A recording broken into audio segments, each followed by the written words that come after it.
des valeurs et puis de l'héritage démocratique de ce grand pays qui est le Sénégal. La décision d'aujourd'hui va inspirer d'autres juridictions de d'autres pays également. C'était une contribution mais très précieuse que le Sénégal, une nouvelle fois, donne à l'Afrique et puis au monde entier. Et d'autres pays africains, et j'en suis certain, d'autres magistrats des autres pays, j'en suis certain, vont s'inspirer du courage de l'institution judiciaire du Sénégal qui se détache de plus en plus des autres pouvoirs également. Maître, est-ce que cette décision aura des effets sur les autres affaires en cours, notamment les fiches de parrainage ou encore l'affaire Adji Sarr? Bon, sur l'affaire du parrainage, sans doute, puisque M. Sonko est rétabli dans ses droits en tant que citoyen sénégalais. Il retrouve ses droits politiques. Bon, donc, bien sûr qu'il sera candidat, plus que candidat encore. Quelle est la prochaine étape judiciaire pour vous, les avocats? Bah écoutez, la prochaine étape, elle est politique. Pour nous, il n'y a pas d'étape judiciaire encore. Avocat Ousmane Sonko, maître, vous êtes satisfait aujourd'hui? Qui vient du Comore. Je suis, il est vrai, satisfait, mais très fier du juge qui a rendu la décision. Il a fait montre d'un courage énorme. Et tout le monde a été surpris et déçu par l'attitude de l'État du Sénégal, qui, après avoir nommé un juge, propose sa récusation en pleine audience. Comment est-ce que cela a pu se faire? Est-ce que le juge a refusé de céder aux tentations? Est-ce que c'est parce que le juge n'a pas eu à donner des signes qu'il aurait peur de menaces? En tout état de cause, il y a une raison. Parce que personne ne s'y attendait, d'autant que le juge était en train de mener une audience où il était à équidistance. Il y a donc quelque chose qui s'est passé au sommet de l'État. Donc c'est une fierté. Mais ce qu'il faut surtout retenir, c'est que c'est un vent de liberté et d'indépendance qui souffle dans les rangs des magistrats. Un vent qui a débuté au nord avec l'avocat général, Mme Diop Gueye. Tout le monde a pu apprécier son courage de dire que l'État avait tort et que l'État était dans la voie de fait et que l'État était dans l'arbitraire, qu'il ne pouvait pas priver Ousmane Sonko de ses droits et que le ministère de l'Intérieur n'était pas dans le droit, qu'il était dans l'illégalité. Un acte de courage. Et maintenant, après le nord, c'est au sud, le juge de Ziguinchor. Donc le juge de Ziguinchor lui donne raison, en réalité, que tout cela relève de voie de fait et d'une forme d'exercice de la violence sur non seulement les citoyens Ousmane Sonko, mais aussi sur la population. Parce que c'est la somme des citoyens qui fait un peuple. Et Ousmane Sonko aujourd'hui dirige des millions de Sénégalais. En les réprimant, en lui refusant ses droits, on force le jeu démocratique et déjà les parrainages ont commencé, la rupture de l'égalité dans la compétition est déjà rompue. Donc, ce vent de liberté inspirera d'autres juges. Parce que j'ai dit qu'il existe dans ce pays des juges fiers, des juges honnêtes, des juges indépendants, des juges courageux. Il n'y a jamais 203. Attendons de voir le troisième. Maître, l'agent judiciaire de l'État a, semble-t-il, évoqué des proximités entre le juge et un proche d'Ousmane Sonko. Que répondez-vous à cela? Si la proximité seulement devait jouer, d'abord c'est faux.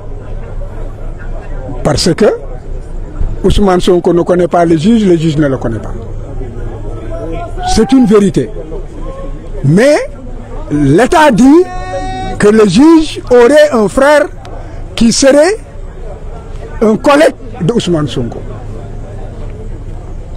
on n'a jamais parlé, il n'y a pas de lien de subordination. Il n'existe il n'y a pas de lien de parenté. Il n'y a pas de lien d'amitié.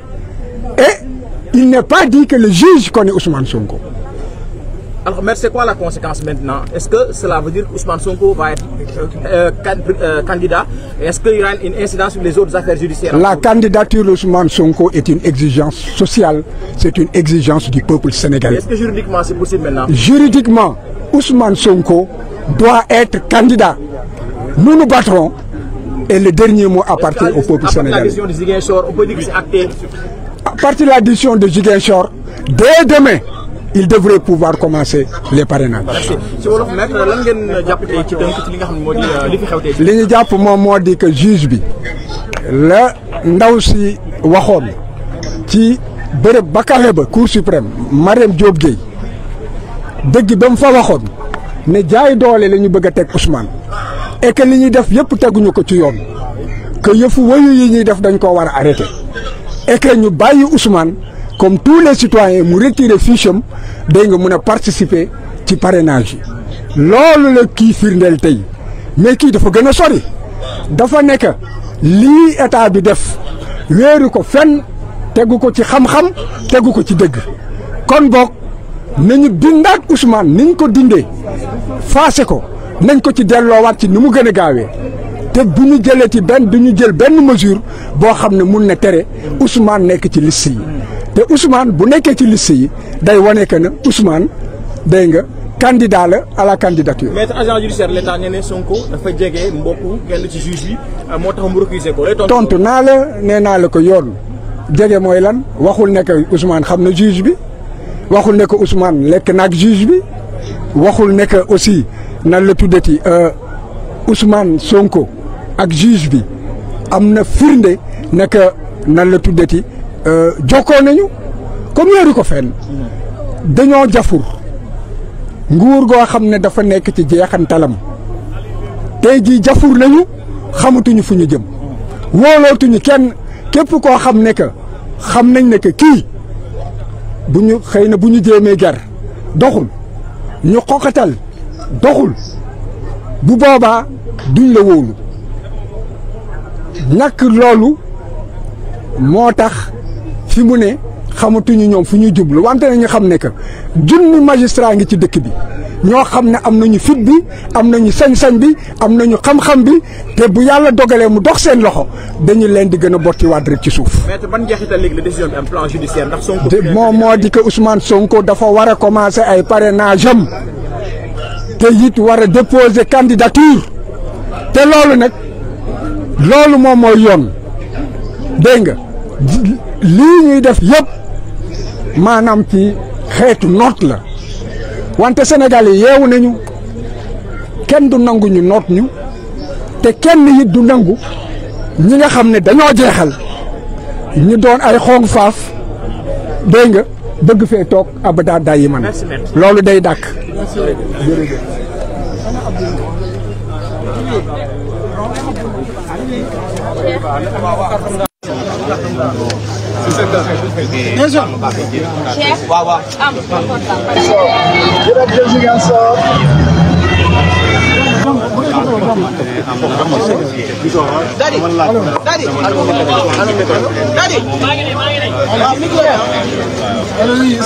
voilà ñoo ko déggandoo li avocat yi nga xam ne avocat Ousmane Sonko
Le juge a dit la loi, pas le maquis.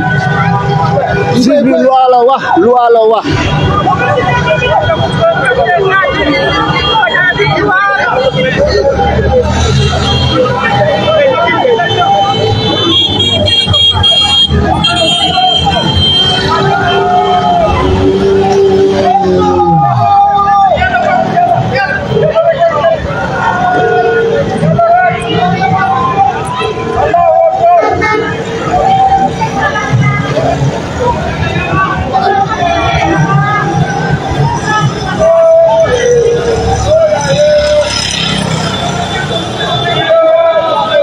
Donc yéen a ngi Ziguinchor ngeen nekk après verdict bi donc gis ngeen ambiance bu fi nekk su maire yaa ngi ni suñu jàmbaar yi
Nice, huh? Yeah, dude, okay.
En direct sur Ziguinchor après le verdict juge bi liir na droit nee na ñu delloo Ousmane Sonko ci liste électorale donc day bokk li daan ne par force day bokk tey la jot yàlla tey la ko dogal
Moom kese amul keneen